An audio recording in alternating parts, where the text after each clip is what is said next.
The MCU kinda sucks. Marvel's was fun, although it didn't rock. Quantumania was the worst movie I watched last year. Echo was decent, although for the headliner of Marvel Spotlight, leans pretty hard on existing characters, and Secret Invasion was trash. Needless to say, Marvel needs a bit of change.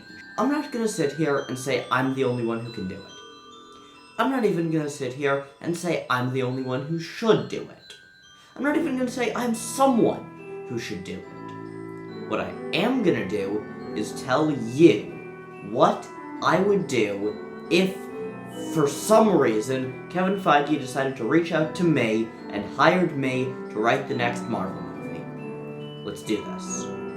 We open on a small village out in the countryside. The sun is setting, and merchants scramble to make last-minute sales. There's a title card. Wallachia, 1466. Men are bartering over things. A loaf of bread, a fish, a crucifix. One man, taller and visibly wealthier than the rest, looks away from that crucifix. It's almost like he's afraid of it for some reason. He fixates on a new coat. The shopkeeper is about to seal the deal with someone. Our fellow demands the coat for himself. He pays twice what the other guy was about to, sliding a bag of coins onto the table without saying a word. As he walks away, everyone scowls at him. He pulls on the cloak. He feels something prick him in the side. A needle, with a hint of green on it. His demeanor changes. His eyes go blood red. He storms over to the merchant, holding the needle. What is this? Now, we see why he didn't talk before. He has two long fangs in his mouth. But ow! I give you money. You give me cloak. We had deal. He snaps his fingers, and everything goes black. The moon, the stars, and the lanterns no longer give off any light at all. We can still see, but the color grading shifts to look like night vision. He reaches behind the cloak, grabbing something from his back. He pulls out a long stick. He stares at the merchant, who still cannot see him. He stabs through the underside of the chin, impaling the merchant right through his head. The stick comes out the other side, and the merchant is left hanging there, his head stuck to the roof of his station. The light returns, and the vampire shouts, "And to the rest of you!" His language has stopped being so broken, and his accent appears to be gone.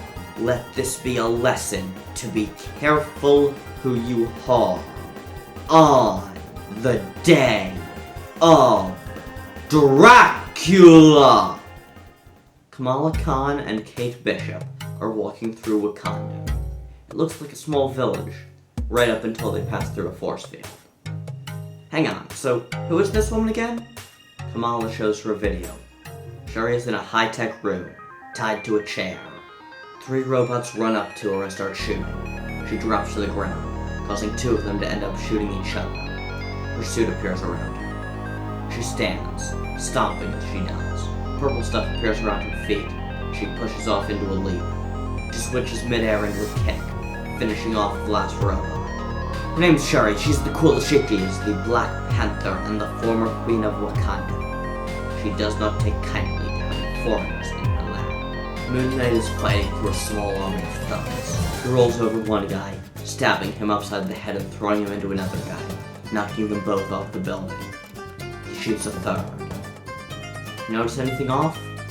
He looks vaguely like Marc, and yet something is off.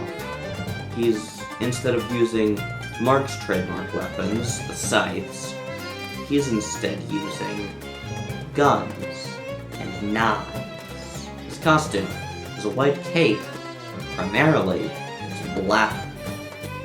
He throws a knife at a fourth guy. Hasta nunca, di Tawara di Heola. He shoots one of the 3 attackers left, before throwing his head back. Ay! No Aki, no aura! The costume disappears. Now it's Marc time. Steven, what the hell is going on? I don't bloody know, mate. It wasn't me. This is your business. Wow. Thanks, buddy. Marc tries to run past the two goons left. It doesn't work. He has to stab someone, muttering something while thinking he was done with this. Finally, he gets down, starts walking. He walks for hours. He reaches a pyramid. Looks exactly like the one where he was first taken in by Khonshu. Looks like we're doing this again, Stephen. Blimey, I'd really hoped we were done with this fellow. Kate and Kamala explain why they're on this mission. Okay, Kate explains why they're on this mission. Kamala is fangirling a little too hard to be useful. So you expect me to leave Wakanda and venture off with you, abandoning my homeland and my people right as we are establishing strong relations with Talokan? Of course not. Kamala? Right, yeah, obviously not. We're asking you to be on deck. We need help, and Wakanda is not actively being threatened. You join us. And why is there a shield ship right behind you? Spin around. There it is. A shield aircraft. And out walks Nick Fury? Have you been forming this team without Fury's knowledge? Nah, I told her to. She's just a fan. Ah, I gathered that. Well, here's something else for you to gather. We need your help. Right now. Fury takes her into the shield ship and explains the search. Dracula. As in, the one from all the movies. He's already on the warpath. Trust me, I started by reaching out to all our usual agents. Everyone's busy with something. I have teams looking into a couple more people we have limited records of, but if we can't, this might be team 3. What about Riri Williams? She's good. We reached out. She's not interested. I'll see what else we can do with her later if we have to, but only if we can't get the team up to 5. More people, more problems, especially if they don't want in. Marc walks in, sighs, and shouts. Khonshu! Hey, editor pitch here. I had this whole long scene written at this point, but it was really bad. So instead, here's what you need to know. Desperate to know what's going on, Marc and Stephen agree to be Khonshu's avatar for about a year in exchange for him explaining the deal with Jake Lockley. So, that's it, right? We have the team set up, we have the villain set up, we have since the cold open. Now, all that's left is for them to get on the road trip. But, wait. I said this was a team of 5. Kamala and Kate go into an apartment building. Fury talks to them over comms. If you need any help, talk to me. I think I know this guy, and our records say he should know me. We walk up 10 flights of stairs into a ratty old apartment building. The whole way up, Kamala is rehearsing something in her head. When they get there, there's a Star Wars poster, a Lego Death Star, and a photo of an Iron Man mural. Otherwise, the room is barren. They sit down in a couple of chairs, and they wait for their main man to arrive. He dies. Peter Parker. Took you long enough. You're not the only kid superhero, you know. I don't know what you're talking about. Really, Spider-Boy? We're putting together a team, and we'd like to have you. If you want to save the world again, that is. Please? Peter's still not in. So, Kamala uses a shield hologram projector to make Nick Fury appear. This catches Peter's attention. You know it. I see it in your face. The only question I have, then, is why in the hell don't I know you? I love the idea of having a haphazard team. Why are Shuri, Peter, and Moon Knight on the same team as Kate and Kamala? They have pretty different age groups, and the latter two are probably more suited to a young Avengers team. But that's the point. They need more heroes. And this is who we've got. Putting together a team where no one really makes sense to be on the same team always leads to fun dynamics.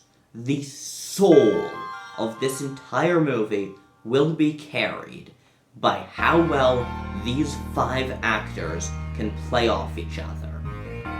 We have one more scene where they finally recruit Moon Knight, and now the gang is off.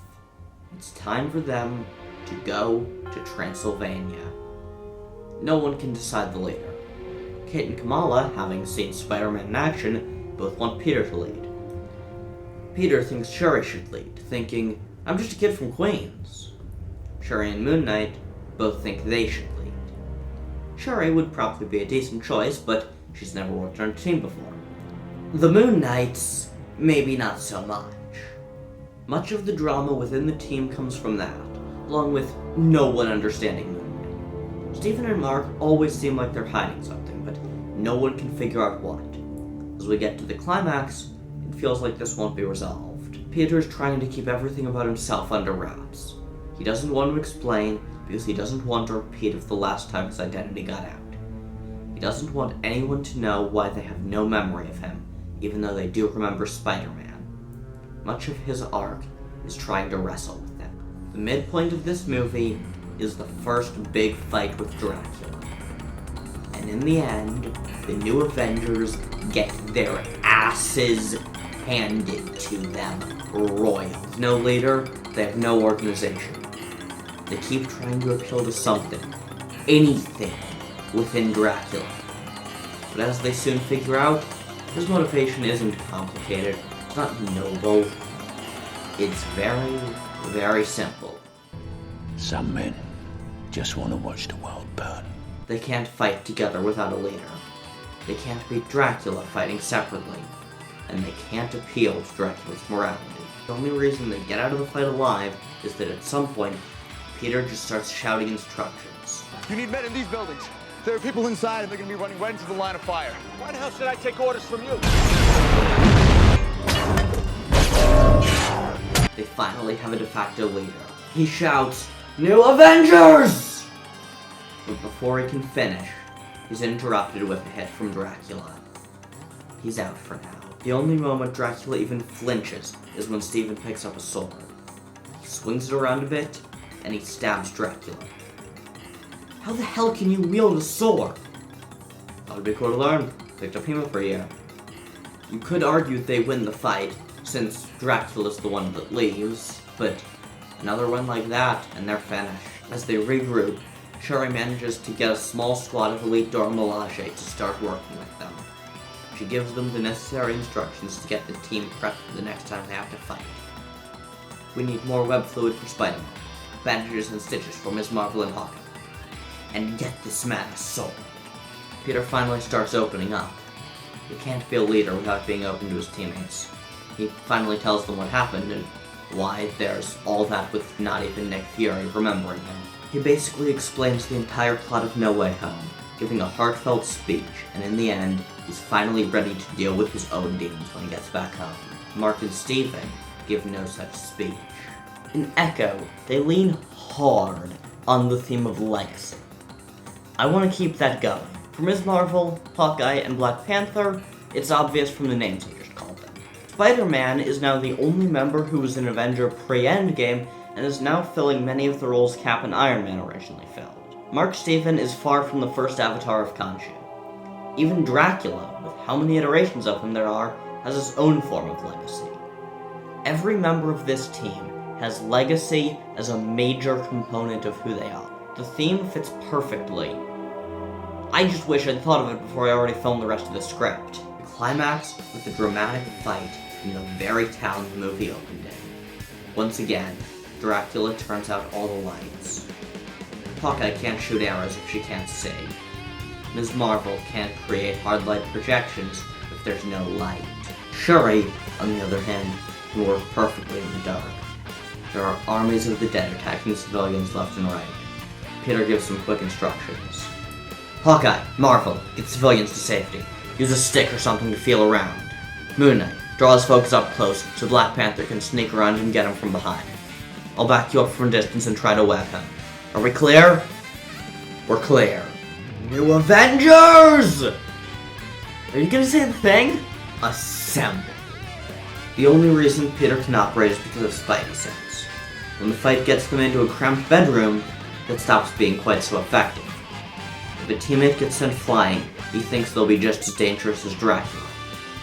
When Jake Lockley takes over as Moon Knight, he's right. No se quien eres, pero celas un problema.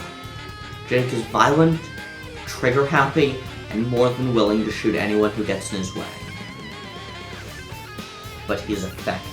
He gets Dracula pinned to a wall, and before the vampire has a chance to do anything, he slams him over a bedpost, staking him. In the end, Jake Lockley is the reason Dracula goes down. Each character gets one last scene to show what they'll be up to next. Shuri is back to being primarily focused on protecting Wakanda, but if her friends need her, she's up to it. Kate and Kamala are both working a lot more with Fury, but at the end of the day, they're mainly interested in protecting their own cities.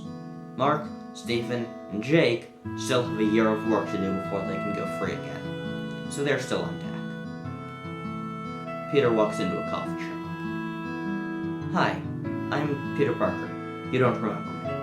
Yeah, I do. You do? You're that weird guy who acted like he had something major to say, then just ordered a coffee. So, Peter Parker, do you want a cappuccino? No, I've known both of you for a long time. We were friends throughout freshman and sophomore years.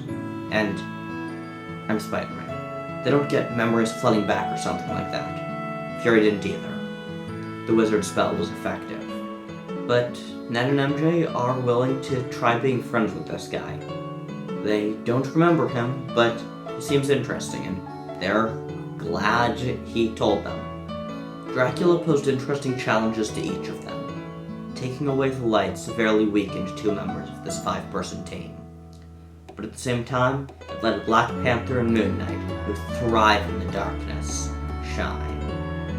And he can climb on walls, letting him have really cool wall-crawler fight scenes with Spider-Man. Plus, intimidating pure evil villains are always a win. That's why the next Marvel movie should be New Avengers: Day of Dracula.